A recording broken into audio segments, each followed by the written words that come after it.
누가복음 6장 말씀입니다. 누가복음 6장은 이렇게 복이 있는 사람, 또 화 있는 사람을 대조적으로 보여주는 그런 말씀이라고 볼 수 있겠습니다. 이미 앞서서 5장 중반부터 우리 예수님을 대적하는 사람들이 나타났습니다. 서기관과 바리새인들이죠. 그래서 이 서기관과 바리새인들은 사사건건 예수님이 하시는 일을 책잡고 또 방해하고 비난하고 뭐 이렇게 지금 하고 있습니다. 이런 모습들이 기록되어 있었습니다. 5장 이제 17절부터 그런 얘기가 시작이 됐었죠.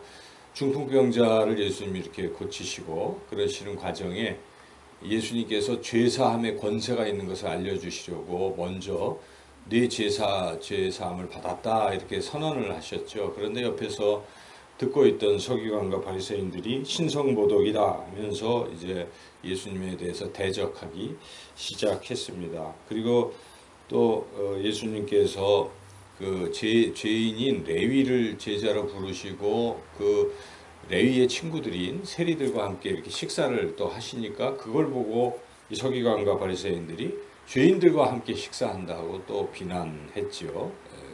또 그 다음에 이어서는 또 예수님의 제자들이 밀 이삭을 이렇게 비벼서 이제 그 전에 이제 5장 33절부터는 또 한 가지 일이 있었죠. 예수님의 제자들은 왜 금식하며 기도하지 않느냐 이제 그런 것들을 가지고 비난했지요. 이런 비난에 대해서 물론 예수님은 다 답변을 해주시고 그들의 이제 그런 비난이 잘못됐다는 것을 이제 말씀하셨는데 이제 그런 이야기가 6장에서도 계속 이어지고 있습니다. 그래서 6장 1절에서 5절에는 안식일에 일을 했다. 이제 이런 비난을 또 한 것이죠. 안식일에 예수님의 제자들이 밀 이삭을 이렇게 잘라서 비벼서 그걸 먹은 것이죠. 그래서 그것도 일한 거니까 안 된다. 이렇게 해서 이제 비난을 했을 때 우리 예수님께서 이제 5절에서 인자는 안식일의 주인이니라. 인자는 예수님을 가리키는 것이죠. 그래서 예수님께서 이 안식일의 주인인데 너희들은 지금 단지 그 안식일의 어떤 그런 거 일하지 말라 하는 그것만 가지고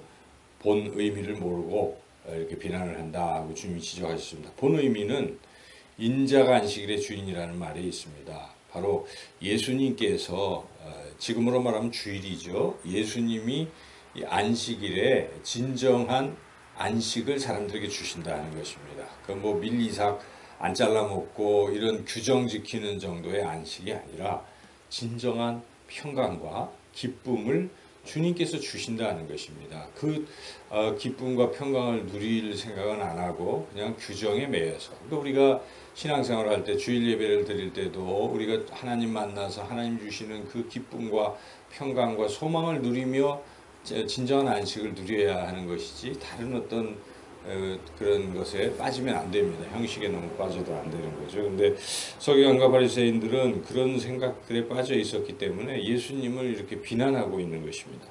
그 다음에 계속되니까 또 어떤 비난까지 있냐면 역시 안식일 이야기인데 6절부터 11절에 이 손 마른 자, 이 병자를 주님께서 이제 고치시는 것이죠. 안식일에. 그랬더니 고치나 보고 비난하려고 안식일에 일하면 안 된다는 그 논리 하나를 가지고 이제 그렇게 또 비난하려고 할 때 주님께서 말씀을 하시죠. 그래서 9절 한번 읽어보시죠.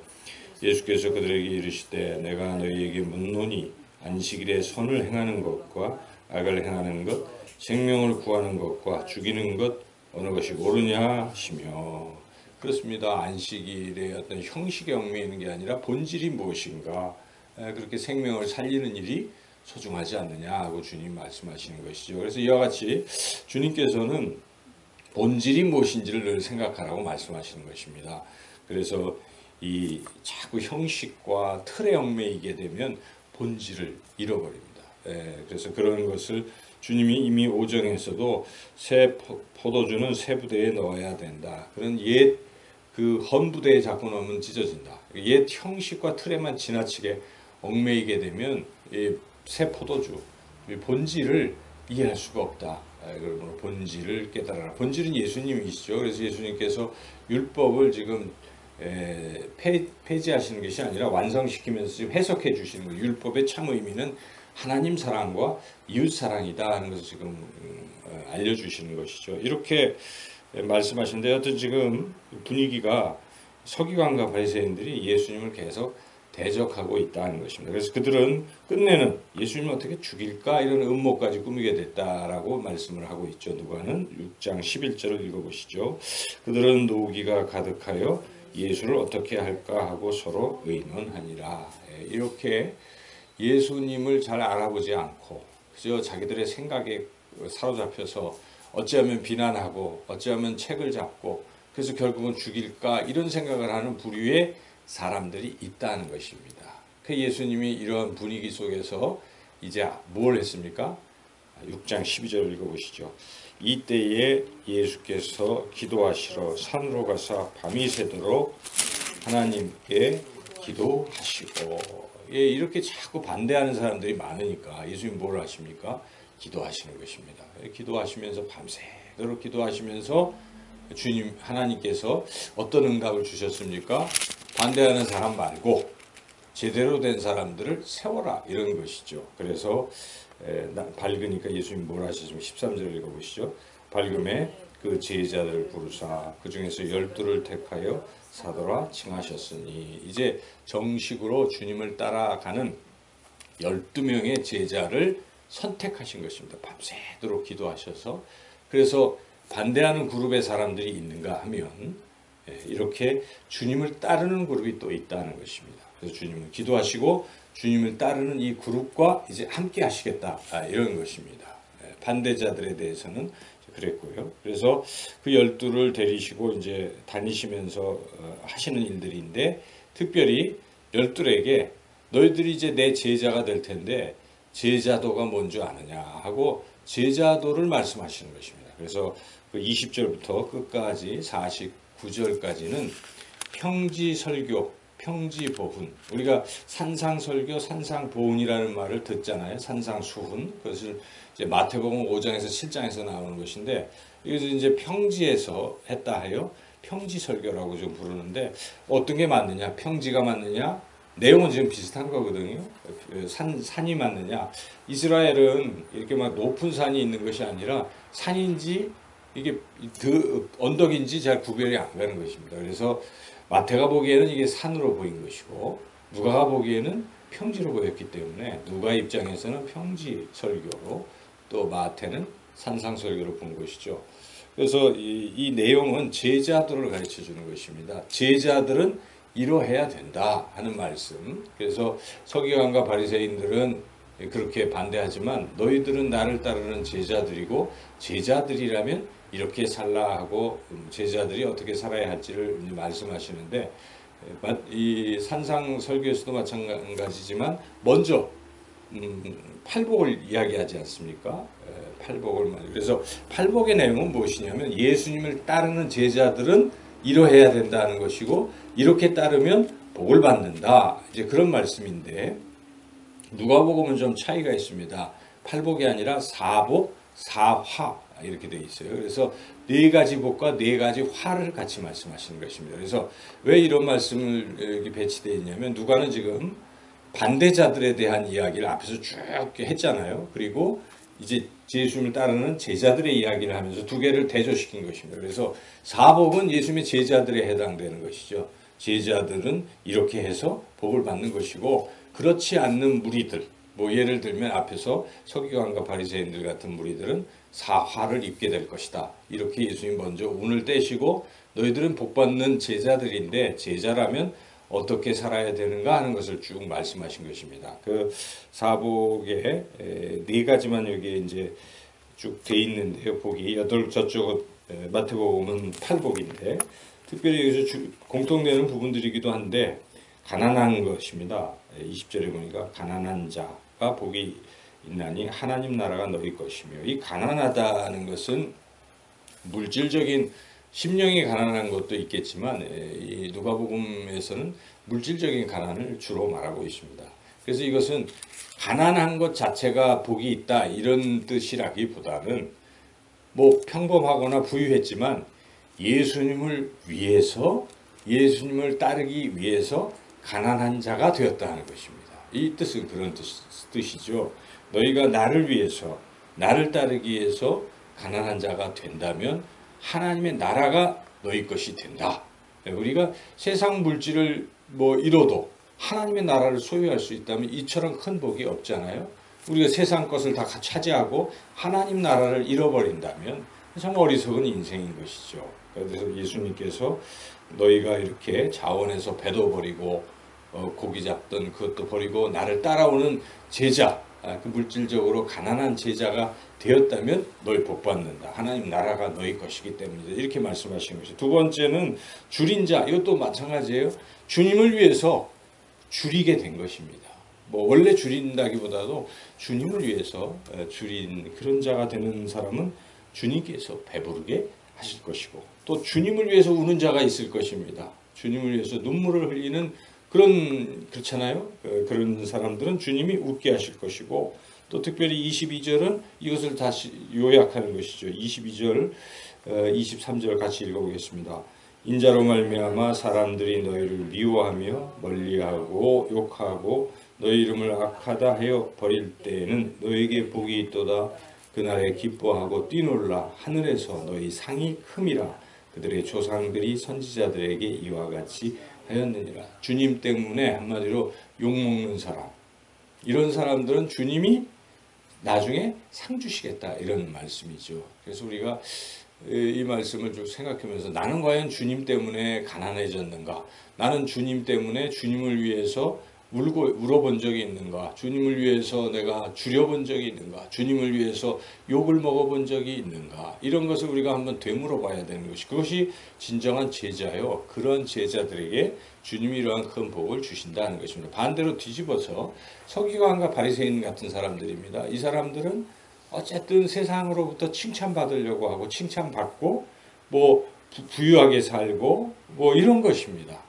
그렇게 산 사람들은 세상에서는 그런 복을 누리겠지만 너희들이 하늘의 상을 받을 수 있겠느냐 이런 말씀을 주님이 역설적으로 또 하시는 것입니다. 그래서 똑같은 얘기가 24절부터 26절까지 그러나 화 있을지 너희 부유한 자 또 너희가 위로를 이미 받았고 배부른 자 줄이리로다. 또 웃는 자 애통하며 울리로다. 모든 사람이 너희를 칭찬하는 자 화가 있도다.